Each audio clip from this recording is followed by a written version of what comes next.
ছোট থেকে বড় সবারই তো আলুর পরোটা খুবই প্রিয়।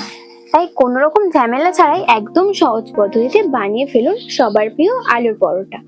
আমি একটা পাত্রে নিয়ে নিয়েছি 2 কাপ ময়দা। এবার দিয়ে দেবো 3 চামচ তেল আর সামান্য নুন। এবার ভালোভাবে মেখে নেব।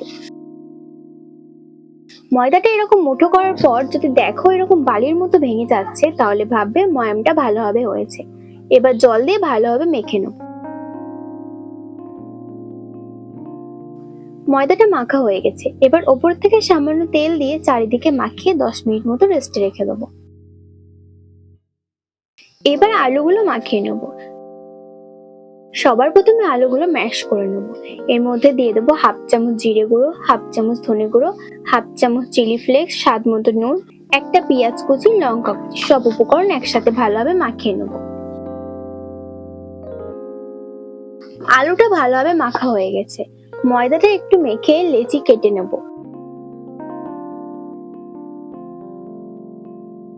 এবার ময়দা দিয়ে বেলে নেব। সামান্য একটু বেলে নেব। এবার এর মধ্যে দিয়ে দেবো আলুর পুর। এবার চারিদিক থেকে এরকম ভাবে মুখটা এঁটে নেব।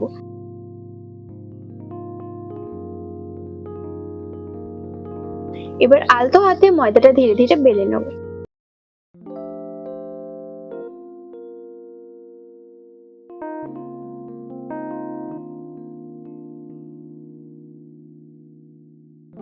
ভালো করে দেখো আলু কিন্তু একটু বের হয়ে যায়নি।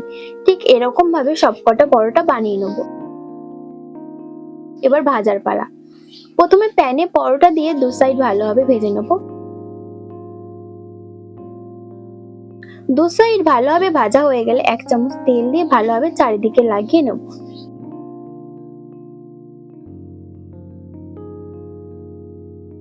পরোটা কিন্তু ভাজার সময় মিডিয়াম ফ্লেমে ভাজবে।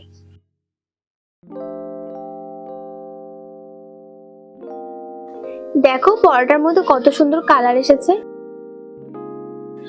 আমার পরোটা ভাজা হয়ে গেছে। ঠিক এরকম ভাবে সবকটা পরোটা ভেজে নেব।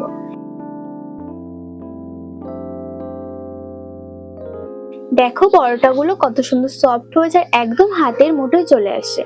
আমার প্রিয় বন্ধুরা, আলুর পরোটার রেসিপি কেমন লেগেছে সেটা অবশ্যই কমেন্ট করে জানাবেন। ভিডিওটি ভালো লেগে থাকলে আমার চ্যানেলটি সাবস্ক্রাইব করে ভিডিওটি লাইক করে দেবেন।